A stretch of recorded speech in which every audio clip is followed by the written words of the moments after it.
I'm Natalie Mitchell, 32, and supposedly living the dream with my tech company valued at over $200 million. Yet here I stood, staring at my name card on the farthest table at my sister Grace's wedding reception. 5 years of minimal contact, then this placement like an afterthought. Wait, are you Natalie Mitchell, that IT millionaire? Her fiancé Brandon asked as I sat quietly. My sister and parents became pale watching his excitement. All right, time to decide what this family really means to me. Before I continue, let me know where you're watching from and subscribe if you've ever felt invisible to those who should value you most. Growing up in Portland, Oregon, my sister Grace and I were born just 2 years apart. I still remember the yellow bedroom we shared, with butterfly stickers on the ceiling and a bookshelf dividing our sides.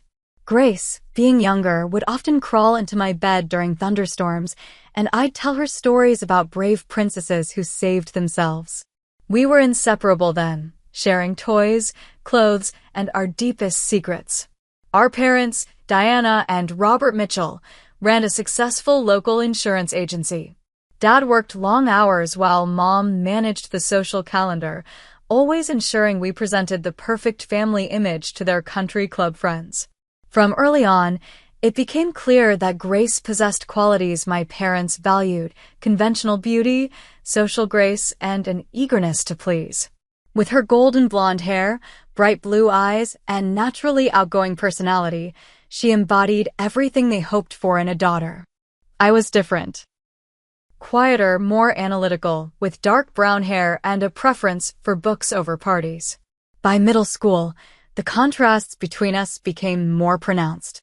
While Grace joined cheerleading and made friends effortlessly, I gravitated toward the computer lab where I could build websites and program simple games. "Why can't you be more like your sister?" became a refrain I heard so often it felt like background music to my adolescence. When Grace won Homecoming Queen, my parents threw a party.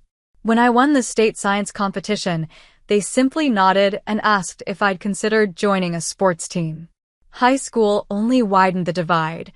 Grace was crowned prom queen and dated the football captain, while I served as president of the computer club and spent weekends building my first app. My parents attended every one of Grace's cheerleading competitions, but missed my technology showcase, where I presented software that caught the attention of a MIT recruiter. When college acceptance letters arrived, I received a full scholarship to MIT for computer science. Rather than celebrating, my mother sighed, "Boston is so far away." At least Grace is staying close to home at Portland State. The day I left for college, my father's parting words were, "Don't get too caught up in all that computer stuff. You'll need to focus on finding a good husband too." At MIT, I thrived. For the first time, I was surrounded by people who understood my passion for technology. The challenges were immense. Being one of few women in my program meant constant battles for respect. Male classmates assumed I needed help with coding assignments. Professors sometimes directed questions to the men around me. But I persisted, graduating with honors and multiple job offers.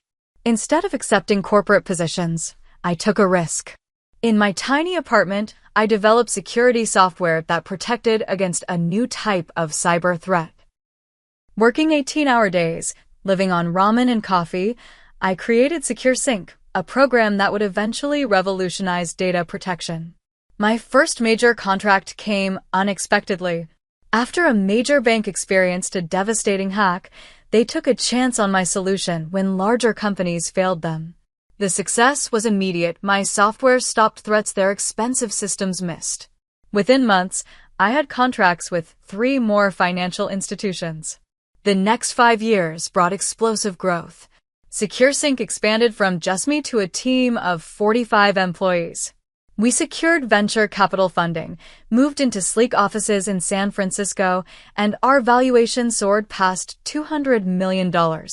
Industry magazines featured me as a rising star and woman to watch in tech. The apartment became a modern condo overlooking the bay. Throughout this journey, my family remained distant. Christmas calls lasted barely 15 minutes. When I explained my company's success, my father would interrupt with, That's nice, honey. Did you hear Grace got promoted to head nurse? My mother consistently referred to my career as playing with computers even after Forbes mentioned me as an innovator. Our last family gathering happened 5 years ago when I visited Portland after securing our biggest contract yet. What I hoped would be a celebration turned into an argument when my mother criticized my unfeminine career choice and wondered aloud when I would settle down like Grace. When I defended my choices, my father accused me of thinking I was better than family. I left early and hadn't been back since. Communication dwindled to holiday texts and occasional social media comments. That's why the thick cream envelope that arrived at my office surprised me. Inside was an elegant invitation to Grace's wedding to Brandon Harris, son of a prominent local businessman. A handwritten note from Grace read, "Hope you can make it. It would mean a lot." Despite everything, hope flickered. Perhaps my success had finally earned their respect. Maybe this wedding could be a fresh start. After consulting my calendar with my assistant, I RSVP'd yes and arranged a weekend away from the company. I spent a small fortune on the perfect outfit, a tasteful emerald silk dress from a designer boutique, and selected a wedding gift of handcrafted baccarat crystal worth $15,000. Perhaps materialistic, but I wanted them to know I had achieved something significant despite their lack of support. As my private flight approached Portland, I gazed at the familiar landscape of the Pacific Northwest and allowed myself to imagine a warm homecoming. Would they finally see me as I was, rather than who they wished I'd become? The flight attendant's voice pulled me from my thoughts as we prepared to land in Portland. Looking out the window, I watched the familiar green landscape come into view, so different from San Francisco's urban sprawl. A car service waited as I exited the terminal, my driver holding a sign with Ms. Mitchell in crisp black letters. "Where to, Ms. Mitchell?" he asked, taking my weekend bag. "The Nines Hotel, downtown," I replied, having decided against staying at my parents' house. The boundary seemed necessary for my mental health. As we drove through the city, I found myself pointing out landmarks from my childhood, the library where I'd spent countless weekends, the ice cream shop where Grace and I celebrated report cards, the park where we'd chase each other around the playground. They remained unchanged while everything else had shifted. Checking into my suite at the hotel, I placed my dress carefully in the closet and set the expensively wrapped wedding gift on the desk. My phone buzzed with a text from Grace. "Glad you could make it. Super busy with preparations, but see you at the house tomorrow." The brevity stung a little. 5 years apart, and that was all she had to say? I texted back a simple "looking forward to it" and ordered room service instead of venturing out.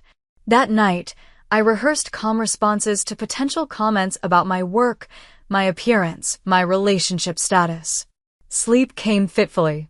The next morning, I took extra care with my appearance for the pre-wedding family gathering. My hair fell in perfect waves, my makeup subtle but flawless. The navy blue sundress I chose was sophisticated without being showy. After a final glance in the mirror, I called for the car and clutched the small bag containing thoughtful gifts for my parents and Grace. The family home looked exactly as I remembered, colonial style with white trim and my mother's immaculate garden surrounding the porch. Several cars already lined the driveway as I pulled up. Taking a deep breath, I walked to the door and knocked, feeling strangely like a visitor rather than family. My mother answered, her expression momentarily blank before recognition set in. "Natalie, you're here." Her hug felt stiff, perfunctory. "Come in, everyone's in the backyard." She looked me up and down with a critical eye. "You look, well, have you lost weight? Your face seems thinner." Before I could respond, she continued, "Grace is with her bridesmaids. They've been such a help with everything." Walking through the house felt like navigating a museum of a life I no longer belonged to. New family photos lined the walls, Grace's nursing school graduation, holidays, vacations, none including me. It was as if I'd been carefully edited out of the family narrative. In the backyard, relatives clustered in conversation groups. My father stood by the grill, beer in hand, laughing with his brothers. When he saw me, he nodded without interrupting his conversation. Eventually, he made his way over.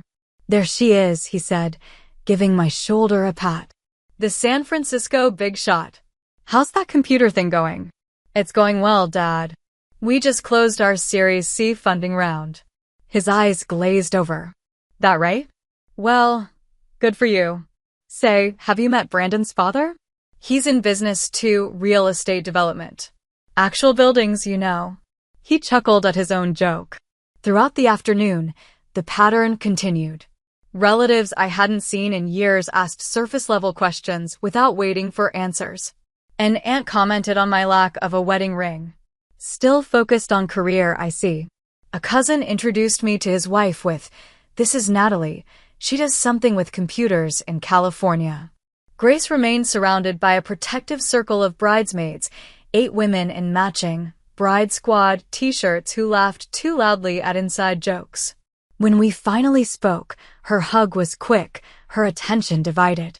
"You look great," I said, meaning it. She glowed with pre-wedding excitement. "Thanks. It's been crazy busy. Mom's been a lifesaver with the planning." She introduced me to several bridesmaids whose names blurred together. Not one was familiar from our childhood, all new friends I'd never heard mentioned. "You remember Lisa from nursing school? And Kimberly from the hospital?" She didn't wait for my response. "Oh, I think Mom needs me for something." As she flitted away, I stood awkwardly at the edge of a conversation. Brandon, Grace's fiancé, approached with a friendly smile. Tall with sandy hair and a confident manner, he extended his hand. "You must be Natalie. Grace mentioned you'd be coming from California." "Yes, San Francisco. Congratulations on the wedding." "Thanks. What is it you do out there? Sales or something, right?" Before I could correct him, my mother called everyone for a group photo. "Just the immediate family," she announced, gesturing to Grace, my father, herself, and Brandon. When I stepped forward, she added, "Oh, and we need someone to take the picture. Natalie, would you mind?" The sting was sharp and immediate. I took the camera without comment, capturing their perfect family portrait while feeling distinctly placed on the outside. After several shots, I handed the camera back and made an excuse about getting a drink. Near the refreshment table, I overheard my mother speaking to an elderly relative. "Natalie's always been difficult. So independent, you know? Grace is our easy one, always thinking of family first." The words hit like a physical blow. I set down my untouched drink and found a quiet corner to text my friend Rachel back in San Francisco. "Remind me why I came?" Her response was immediate, "Because you're stronger than they know. Text me updates. I'm here if you need an extraction plan."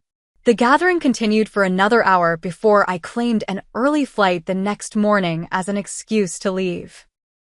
No one protested or asked me to stay longer. In the Uber back to my hotel, I finally allowed the tears I'd been fighting all afternoon. The driver kindly pretended not to notice, turning up the radio to give me privacy. Back in my hotel room, I kicked off my shoes and called Rachel. "That bad?" she asked after I recounted the afternoon. "Worse. It's like I don't exist except as an inconvenience. I'm not even in their family photos." "Their loss," Rachel said firmly. "Remember who you are, Nat. The woman who built something extraordinary from nothing. The one who never gave up." After we hung up, I ordered a glass of wine from room service and stood looking out at the Portland skyline. Tomorrow would be the rehearsal dinner, then the wedding itself. I made a decision. I would get through this weekend with dignity. Not for them, but for myself. The rehearsal dinner was held at Riverside, one of Portland's most exclusive restaurants. Floor-to-ceiling windows offered spectacular views of the Willamette River, and crystal chandeliers cast a warm glow over tables dressed in white linen.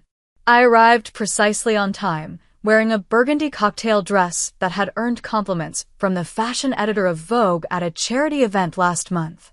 The hostess consulted her list. "Mitchell party? Ah, yes, you'll be at table 7. She led me through the main dining area past tables 1 through 6, each filling with family members and close friends, to a small table near the kitchen entrance. Table 7 held place cards for Mitchell extended family, a distant elderly and, I barely remembered, 2 second cousins and their spouses, and me. "Can I get you something from the bar?" the hostess asked, perhaps noticing my expression. "Scotch. Neat." "Make it a double," I replied, setting my clutch on the table. From this position, I could see the head table where Grace sat surrounded by her 8 bridesmaids. Not one spot had been saved for her only sister. The bridesmaids were all similar versions of Grace, blonde, bubbly, dressed in pastels. They took selfies and laughed while comparing matching bracelets Grace had apparently given as gifts. I recognized none of them from our childhood or even from Grace's social media. Brandon's family dominated the central tables, his parents, James and Elizabeth Harris, holding court among Portland's business elite. James Harris had made a fortune in commercial real estate and, from the whispers around me, had paid for most of this lavish wedding weekend. My Aunt Dorothy found her seat beside me, peering through thick glasses. "Natalie, is that you?" You've grown up." She patted my hand. "Still single, dear? And working all the time, I hear. Such a shame. A pretty girl like you should have a family by now." I sipped my scotch, which the server had delivered with impressive speed. "Actually, I'm quite happy with my life, Aunt Dorothy." She looked unconvinced. "If you say so, dear. Your sister has done so well for herself, hasn't she?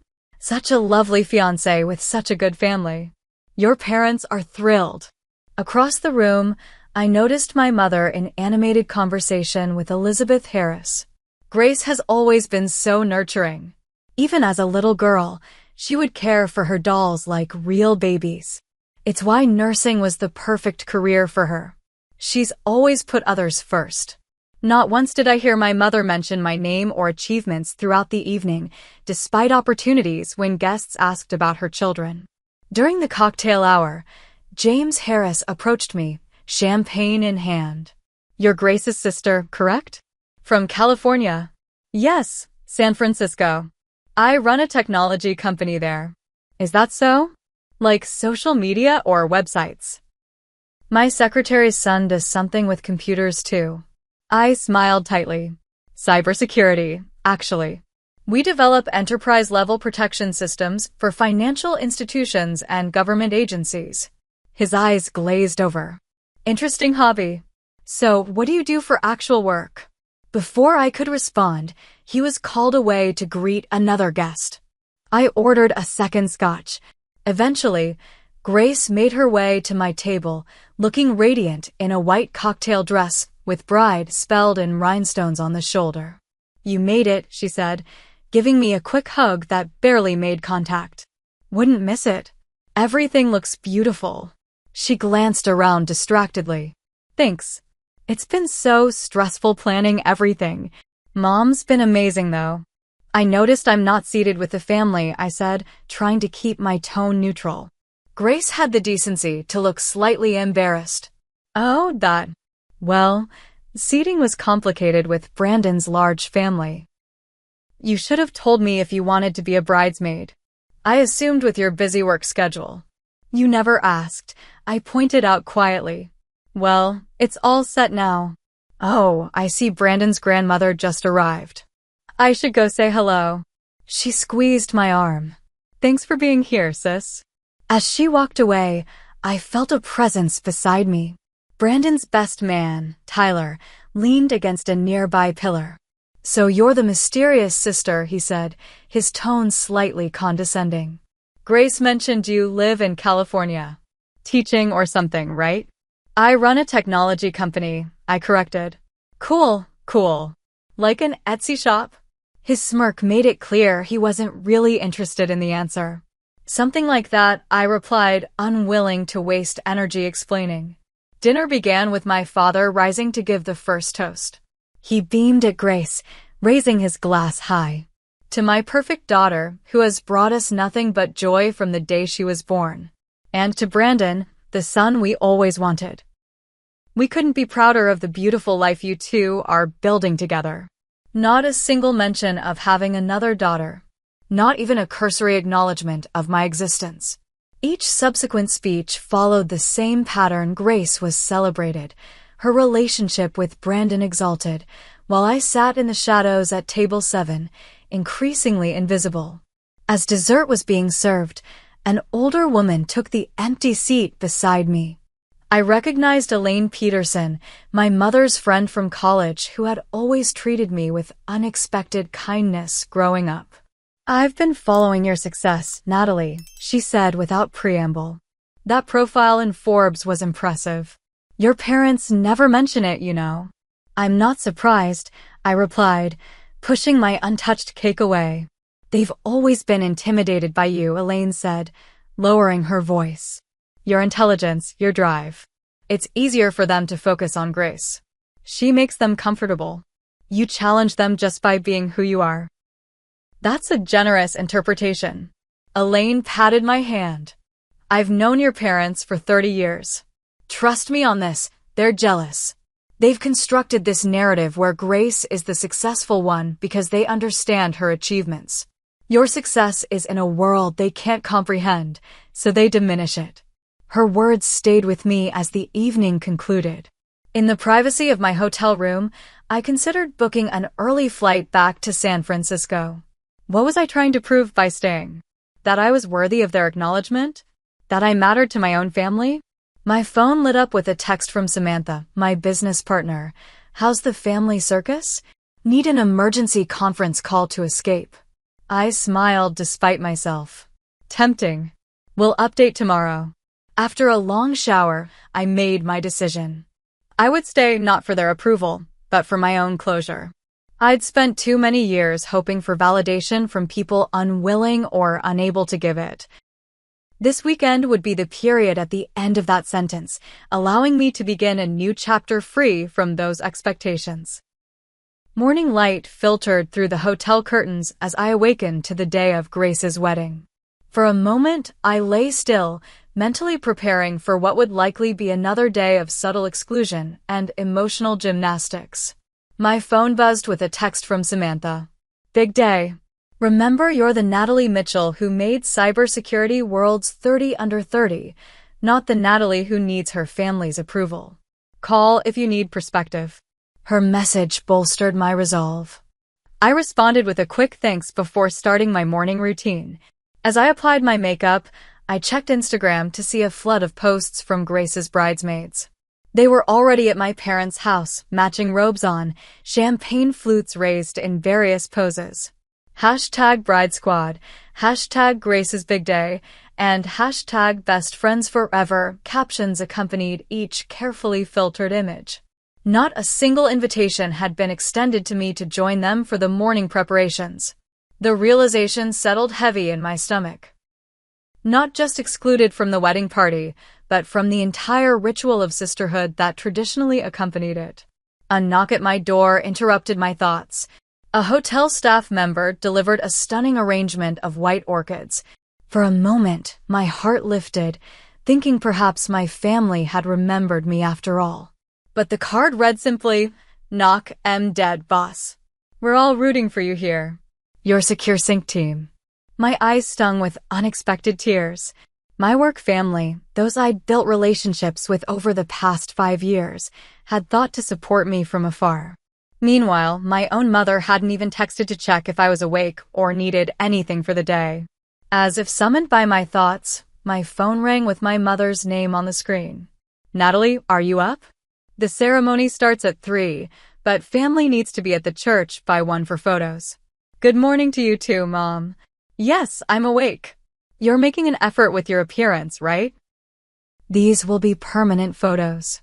I've arranged for the church's cry room to be available if you want to change there." Her tone carried its familiar critical edge. "My hotel room is fine, thanks. And yes, I'll be presentable." I bit back the urge to mention that my appearance had been deemed worthy of a spread in Vanity Fair last year. "Good. And please don't be late. Grace is very stressed, and we don't need any complications." After she hung up, I finished getting ready, taking extra care with my hair and makeup. The emerald silk dress I'd chosen was elegant without being flashy. I had no intention of upstaging the bride, but refused to diminish myself either. The 4-carat diamond earrings I wore, a gift to myself after closing our biggest contract, would be my subtle reminder of what I'd accomplished on my own. At 11:30, I arrived at my parents' house. Cars lined the street, and the sounds of laughter and music spilled from inside. The front door was unlocked, so I entered without knocking. The living room had been transformed into a bridal preparation zone. Makeup artists, hairstylists, and photographers moved among the bridesmaids, who were now dressed in matching lavender gowns. Grace sat in the center, a mimosa in hand, looking beautiful in a silk robe with bride embroidered across the back. No one noticed me for several minutes as I stood in the doorway, gift bag in hand. Finally, my mother emerged from the kitchen, stopping short when she saw me.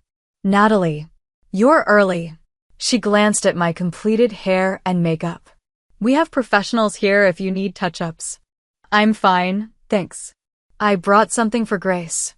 I held up the bag containing a vintage sapphire hairpin I'd found at an antique shop in San Francisco, something blue, for the wedding tradition. "She's very busy right now with photos. Just leave it on the side table." My mother gestured dismissively before turning to the photographer. "Can we get some shots of Grace with her bridesmaids on the staircase?" I placed the gift on the table and found an unoccupied corner from which to observe. The scene was like watching a play where everyone knew their role except me. My father appeared briefly, freshly showered and dressed in his tuxedo pants and undershirt, grabbing a bottle of water before retreating to his den. He nodded in my direction but didn't approach. The bridesmaids formed a protective circle around Grace, touching up her makeup, adjusting her hair, filling her glass. Their conversations revolved around inside jokes and shared memories I wasn't part of.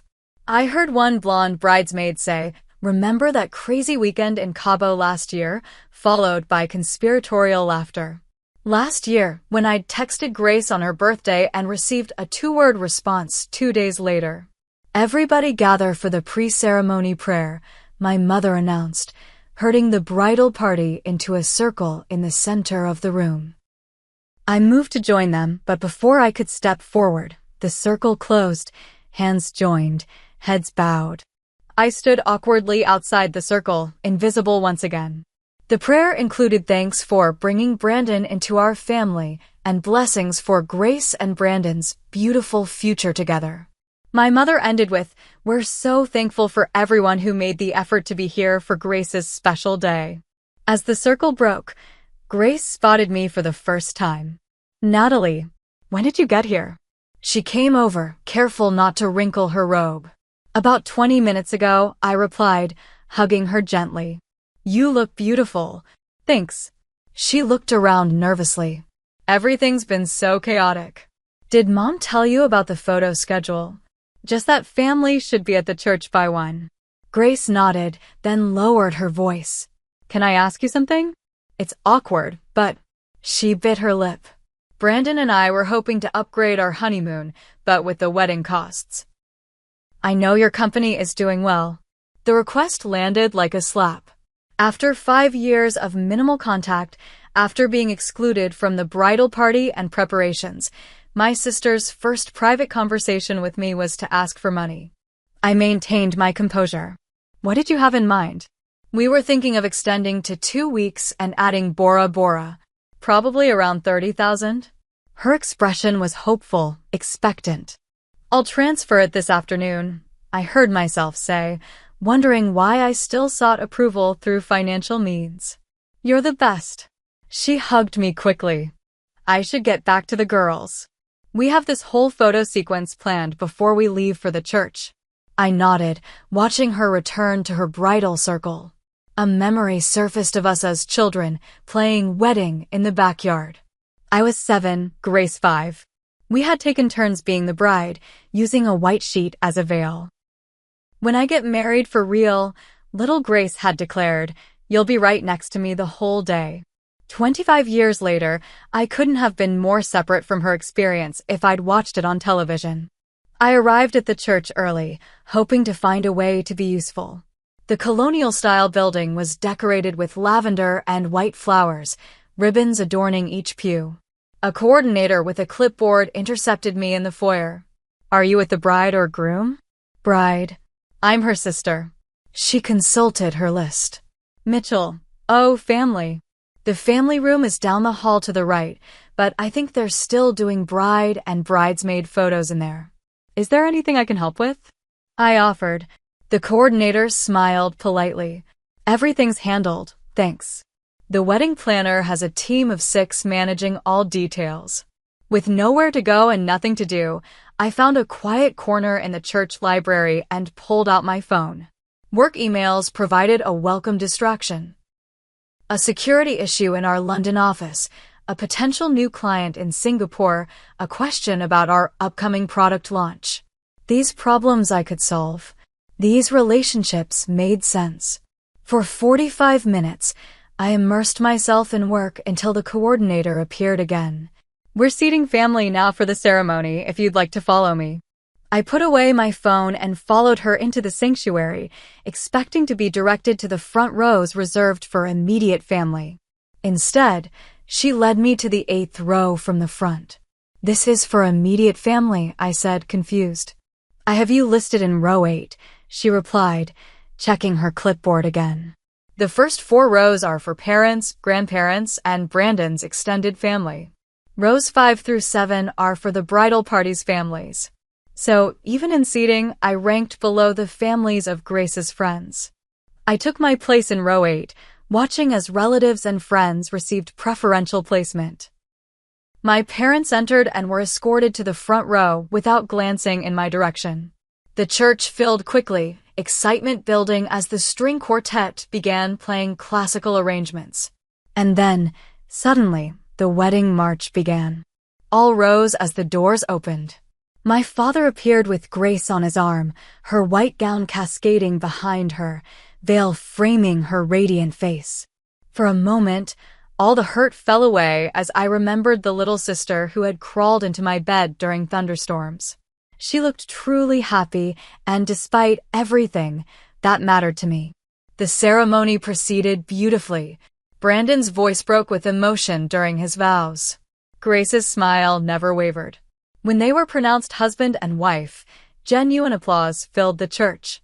I joined in, clapping for my sister's happiness while acknowledging the ache in my chest. As guests began filing out toward the reception, I checked the wedding program I'd been handed upon arrival. A full page thanked the wedding party, parents, grandparents, and even the family dog for their love and support. My name appeared nowhere in the glossy booklet. The reception venue was a stunning country club overlooking the Columbia River. Crystal chandeliers hung from vaulted ceilings, and floor-to-ceiling windows showcased the water view. White roses and lavender hydrangeas adorned every surface, complemented by flickering candles in silver holders. A string quartet played softly in the corner of the grand ballroom, while waiters circulated with champagne and hors d'oeuvres. I paused at the entrance, taking in the scene. At least 200 guests mingled in cocktail attire, many familiar faces from my childhood now matured with time. Near the bar, I spotted my father's business associates. By the windows, my mother's garden club friends clustered, admiring the view. Everyone seemed to belong except me. The seating chart was displayed on an ornate mirror near the entrance. Guests crowded around, finding their assignments. I waited until the crowd thinned before approaching. My finger traced down the alphabetical list. Mitchell, Diana, and Robert at table 1, the head table. Mitchell, Grace, and Brandon also at table 1, naturally. I continued scanning until finally locating Mitchell, Natalie at table 19. Following the numbered tables, I walked past the center of the room, past the dance floor, past tables filled with extended family, past college friends, work colleagues, and neighbors, until I reached table 19 in the far corner of the ballroom, partially obscured by a decorative pillar and closest to the kitchen doors. My table companions were already seated. Aunt Dorothy from the rehearsal dinner, her hard-of-hearing husband Uncle Walter, two elderly cousins of my grandmother who I'd met perhaps once before, and three single people approximately my age who turned out to be former classmates of Grace, whom she felt bad not inviting. The table was so far removed from the main action that we could barely see the head table. "Quite a shindig," Uncle Walter practically shouted, his hearing aid whistling slightly. "Reminds me of my cousin Mabel's wedding back in '62. Though that was in a VFW hall." I nodded politely, accepting a glass of champagne from a passing waiter. The distance from the main tables felt pointed, intentional, a physical manifestation of my place in the family hierarchy. Dinner was served with military precision: salad, soup, palate cleanser, entree. I made appropriate conversation with my table mates, answering the inevitable questions about my job and life in San Francisco with practiced brevity. No one at table 19 seemed particularly interested in technology or startups, so I asked about their lives instead, grateful for the distraction. As the entrees were being cleared, a movement caught my eye. Brandon, the groom himself, was making his way toward our table. He stopped to chat with guests at several tables along the way, shaking hands and accepting congratulations.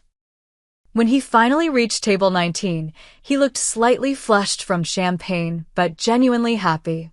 "I wanted to make sure I greeted everyone," he explained, shaking hands with Uncle Walter and nodding to the others. When he reached me, he extended his hand with a warm smile. "Thank you for coming. Grace mentioned you flew in from California." "San Francisco, yes. Congratulations on the beautiful wedding." "Thanks. What do you do out there?" "Grace hasn't told me much about you, I'm afraid." The comment stung, but I kept my expression neutral. "I run a cybersecurity company called SecureSync. We develop protection systems for financial institutions and government agencies." Brandon's eyes widened slightly. "Wait, SecureSync? The one that stopped the central bank attack last year?"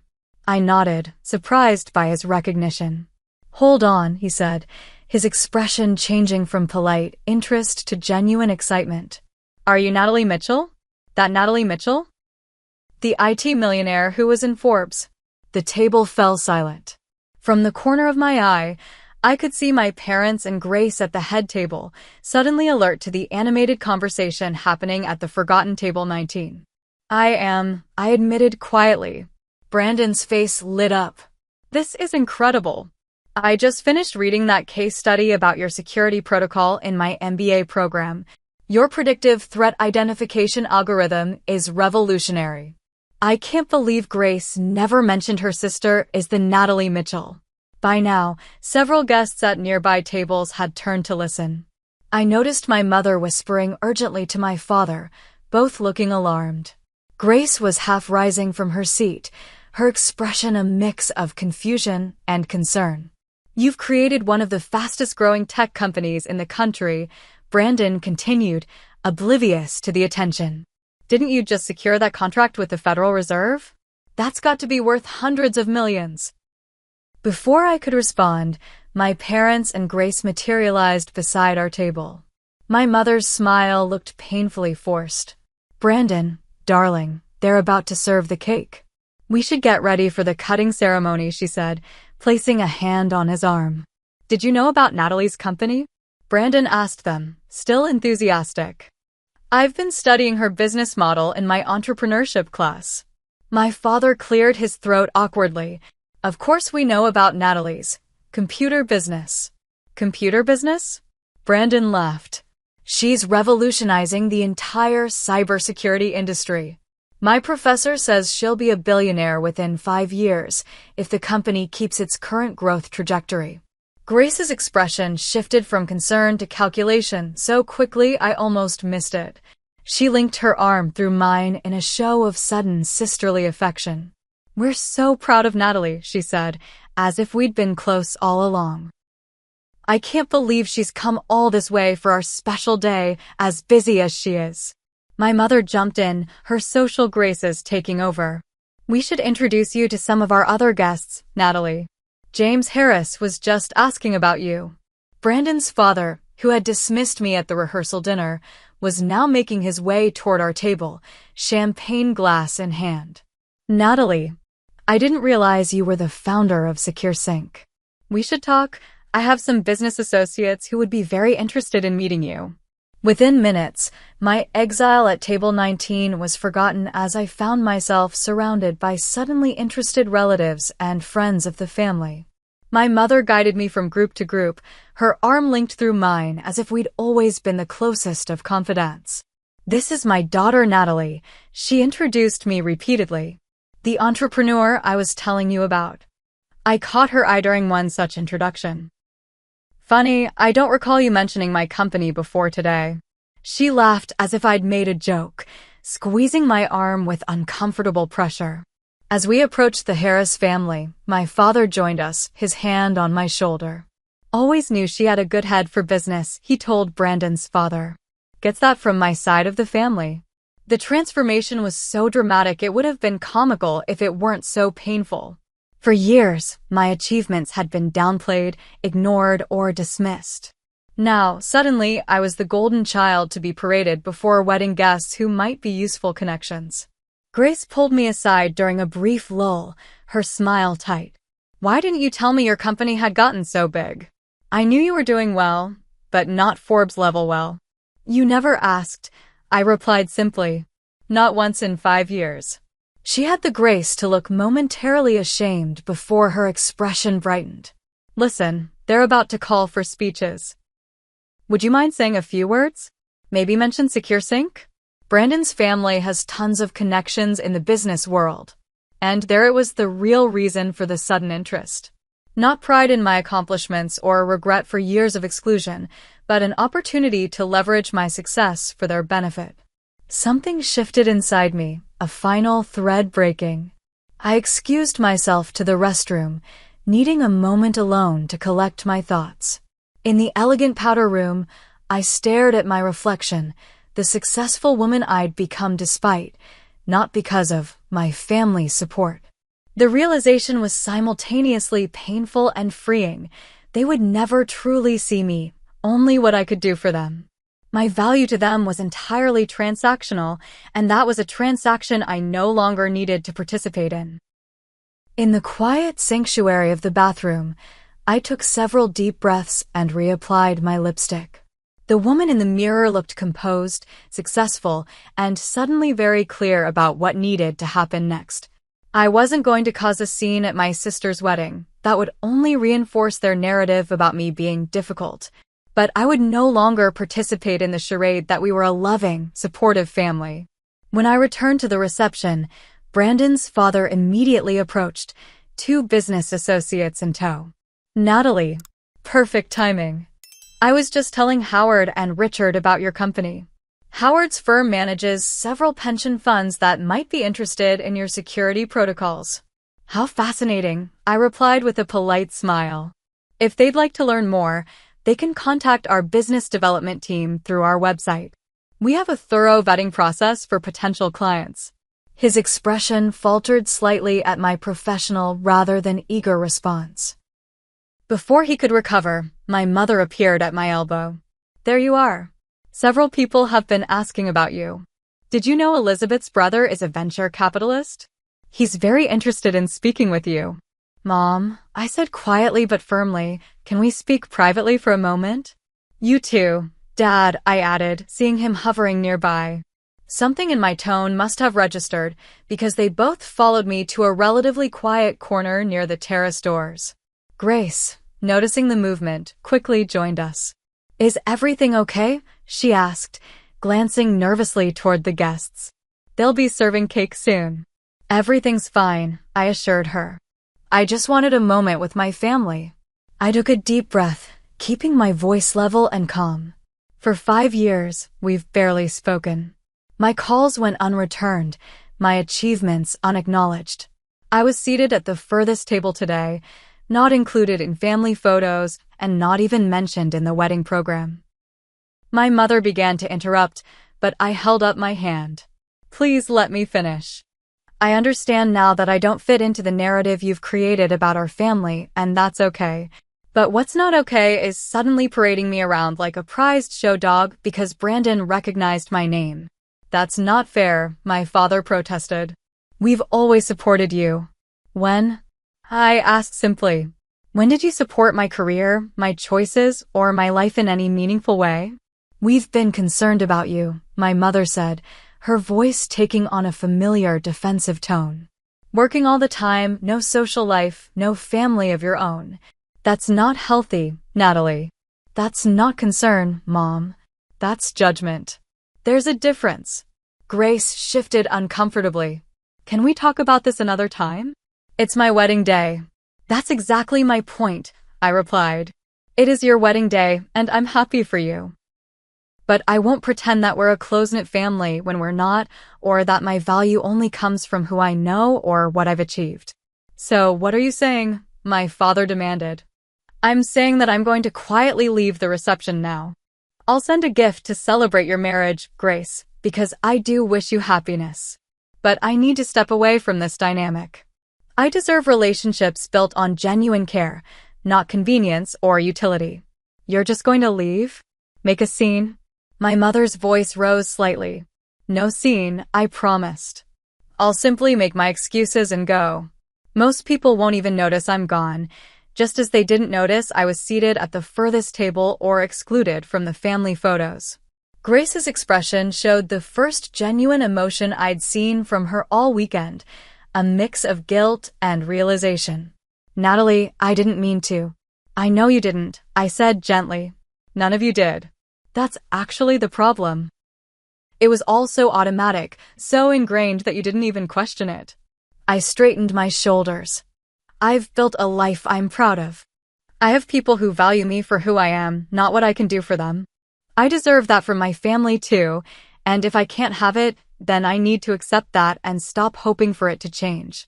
The DJ announced the cake cutting was about to begin, creating a natural end to our conversation. As guests moved toward the center of the room, I took the opportunity to step onto the terrace for a final moment of privacy.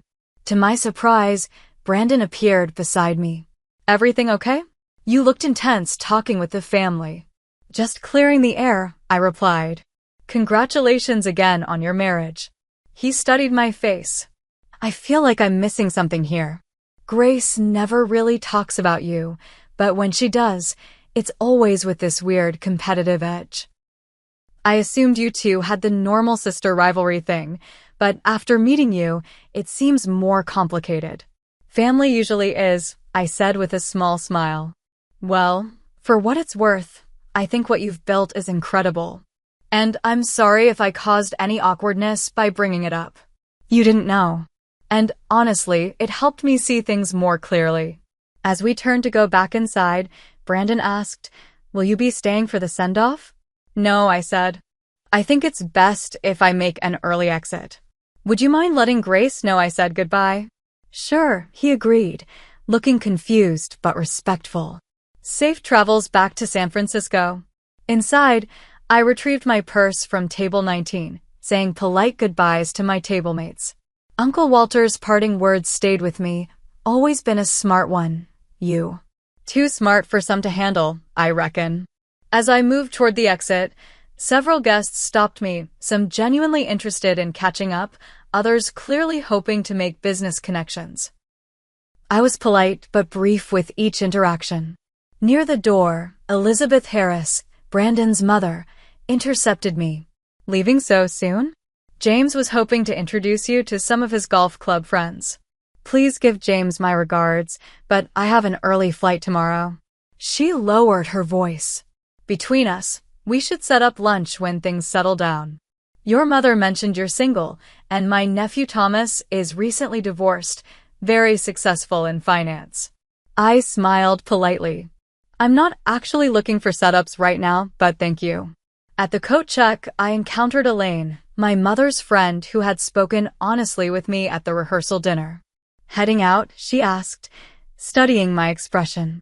Yes, it's been an illuminating weekend. I saw the family huddle earlier. You stood your ground. I nodded. She smiled approvingly. Good for you. Some people never learn to do that with family. Takes courage. Or exhaustion, I replied with a small laugh. That too. She handed me a business card. I'm in San Francisco occasionally for art exhibitions. Would love to have coffee sometime with no Mitchell family drama attached. I tucked the card into my purse, touched by the gesture. A few other guests offered similar connections as I made my way out, people who seemed to see me as an individual rather than an extension of my family role. In the quiet of my waiting car, I called Rachel. Mission accomplished? Mission aborted. Actually, I replied, feeling lighter than I had all weekend. I'm heading back to the hotel. Early flight tomorrow. That bad? Actually, that good, I said, watching the lights of the country club recede in the distance. I finally stopped trying to be part of a narrative that doesn't have room for the real me. About damn time, Rachel said with approval. I'll have champagne waiting when you land tomorrow. As we drove through the Portland night, I felt a curious mix of sadness and liberation. The family I had longed to be accepted by might never truly see me, but for the first time, I fully saw myself, and that was ultimately worth much more. The plane touched down at San Francisco International Airport under clear blue skies. As we taxied to the gate, I powered up my phone to find 17 text messages and 5 missed calls, 3 from Grace, 2 from my mother, and none from my father. I scrolled through them quickly. Where did you go? Grace. People were asking about you. Mother. Call me when you get this. Mother. Brandon's father wanted to discuss a potential investment. Mother. Did something happen? Brandon said you seemed upset. Grace. I put the phone away without responding. The pattern was clear, concern not for my feelings, but for the missed networking opportunities and social awkwardness my departure might have caused. Rachel waited beyond security, true to her word with a small cooler bag. Champagne as promised, though we might want to wait until we're at your place to pop it.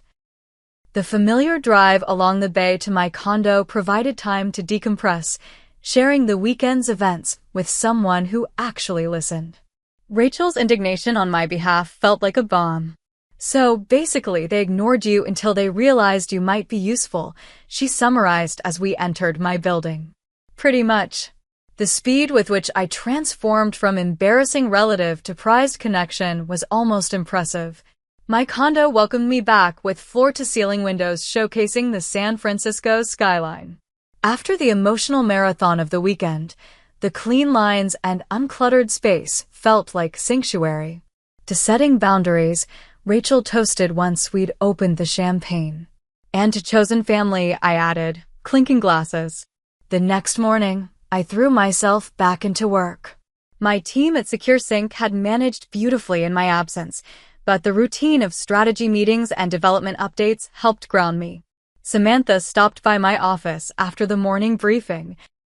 You look different, she observed, studying my face. More, resolved somehow. I shared a condensed version of the weekend, watching her expression shift from disbelief to outrage. Table 19? Are you kidding me? After everything you've accomplished? It was actually clarifying, I admitted. No more ambiguity about where I stand. And now?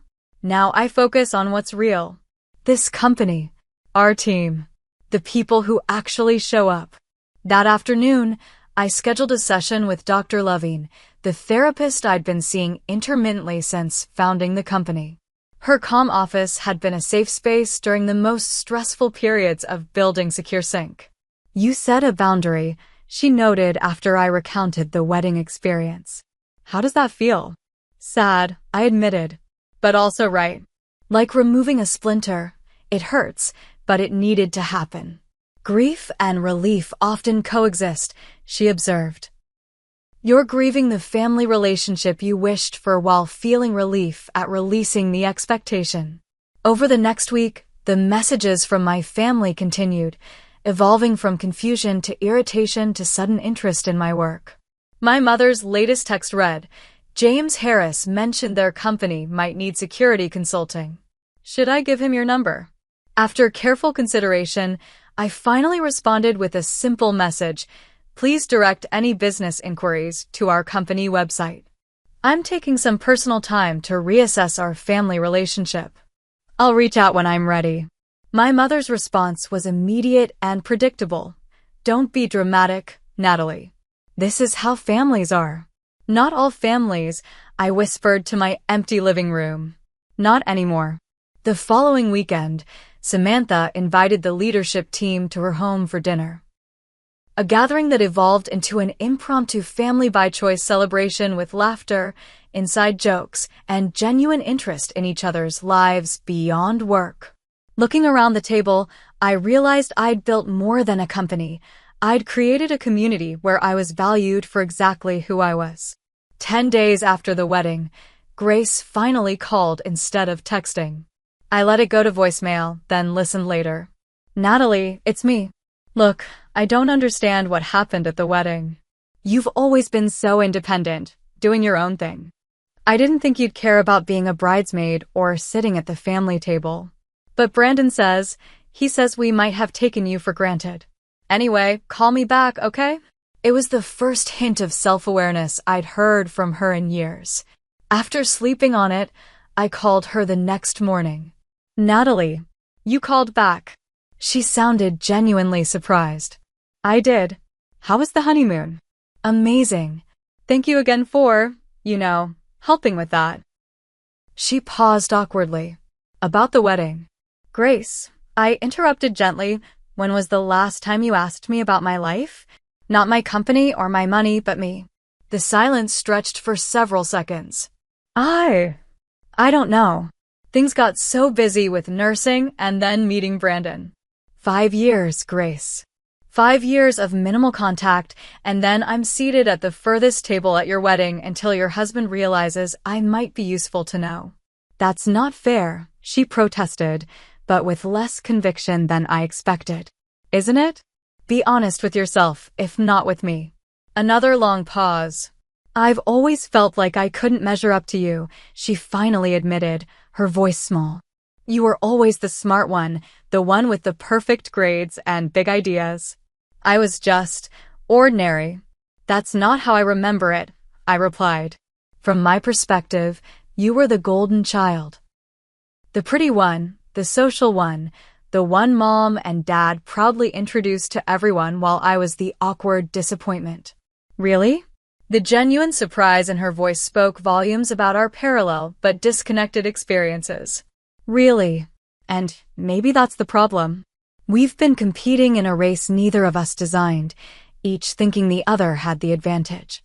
We talked for nearly an hour, the first real conversation we'd had in years. No earth-shattering revelations or tearful reconciliations, but perhaps the beginning of something more authentic. My parents proved more resistant to change. When I finally took their call, my father launched immediately into talk about a friend's son who worked at a venture capital firm, while my mother criticized my sensitivity about the wedding seating. We're family, Natalie. Family forgives and moves forward, she insisted. I agree, I replied. But moving forward requires acknowledgement and change, not just pretending problems don't exist. Well, I don't know what you expect from us. We've always supported you.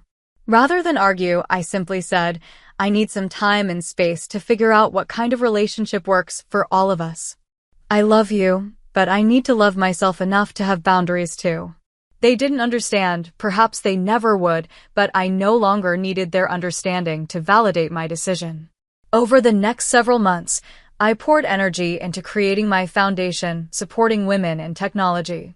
Working with young women who faced barriers in STEM fields reconnected me with my own early passion for technology before it became entangled with proving my worth. My family and I established a careful détente, holiday calls, occasional text exchanges, always carefully skirting deeper issues. It wasn't ideal, but it was honest. I no longer pretended we had a relationship we didn't, and I protected myself from expectations that would only lead to disappointment. 6 months after the wedding, Grace visited San Francisco for a nursing conference. We met for dinner at a restaurant overlooking the bay, both slightly nervous. Your place is amazing, she said after I'd given her a tour of my condo. I had no idea. I mean, I knew you were successful, but seeing it is different. It's just stuff, I replied. The company matters to me because it solves real problems, not because of the lifestyle. She nodded, then hesitated before speaking again. I've been thinking a lot about what you said. About our family dynamics. Brandon says his family has similar patterns, just different versions. Most families do, I think. The question is whether we recognize and change them or just perpetuate them. I don't want to be like Mom, she admitted suddenly. Always comparing, always judging. Brandon and I are talking about starting a family soon, and I keep worrying I'll do the same thing to my kids. The fact that you're worried about it probably means you won't, I offered. Awareness is the first step. We weren't best friends overnight, but something had shifted. The pretense had fallen away, allowing for the possibility of something more real to grow in its place. As for my parents, our relationship remained more distant, conducted largely through holiday calls and occasional visits where we carefully avoided any topics of substance. It wasn't the warm family bond I'd once yearned for, but I'd made peace with that. Some relationships worked better with healthy distance. The true transformation happened within me. The little girl who had desperately sought approval finally understood that external validation would never fill an internal void. The success I'd built meant something because it aligned with my values and purpose, not because it impressed others. My therapist had asked once, "What would your life look like if you stopped trying to earn your family's approval?" The answer had emerged gradually. It looked like authentic connections, like work that mattered, like the freedom to define success on my own terms, like boundaries that protected my well-being, like chosen family who celebrated rather than diminished my strengths. It looked, in other words, exactly like the life I was now living. Standing on my balcony one evening, watching the sun set over the Golden Gate Bridge, I felt a profound sense of homecoming, not to a place, but to myself. The journey from Table 19 to self-acceptance had been painful but necessary, teaching me that sometimes the greatest act of love is releasing expectations of those who cannot meet them. This wasn't the end of my family story, merely the beginning of a new chapter where I held the pen, where I wrote my own definition of success and belonging, where I finally understood that taking my rightful seat at the table, any table, began with believing I deserved to be there. Has your family ever made you feel like an afterthought? Have you ever had to set boundaries with loved ones to protect your self-worth? Share your story in the comments. If this resonated with you, please hit the like button and subscribe for more authentic conversations about family dynamics and personal growth. Remember, sometimes the family we choose is as important as the family we're born into.